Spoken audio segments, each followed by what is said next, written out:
the starting of the tape. Okay, the starting of the tape I'm talking about right now. So that is about the activation and inhibition technique.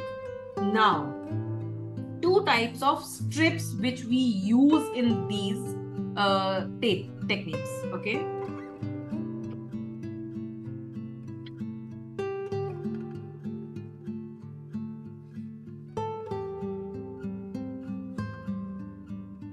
one is the eye strip. This is eye strip.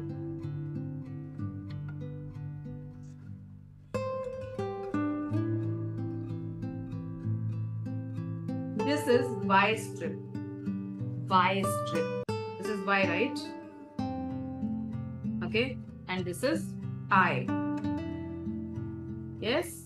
Now, whenever one thing, make a thumb rule. Always you have to round the corners of the tape. From here, everywhere. Okay. Why? Because if you don't make it cornered, then what will happen? It will come out after sticking with the cloth. Okay. But when you are rounding it, then it will secure with the skin. Okay. It will not come out. Right? Now, these two types of strips, what is the significance? Why do we use it? Whenever you have a smaller muscle, say for example, you want to do it for brachioradialis. So we know that brachioradialis is only this much muscle. So easily eye strip will be enough for this, isn't it? So it will cover it all. But say for example, you want to do it for deltoid. Now deltoid is such a large muscle. So a single eye strip cannot cover the whole bicep, whole deltoid.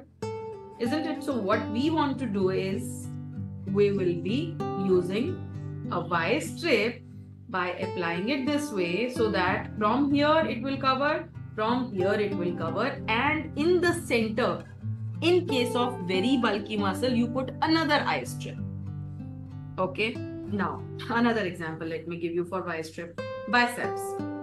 We know that biceps is a good bulky muscle. Okay. But an eye strip, maybe for me it is okay because I don't have a very bulky biceps, okay, but still my biceps is outwards, leaving it. So if I use a Y strip for my biceps, it will be fully covered. Yes. Okay. So why do we use a Y strip?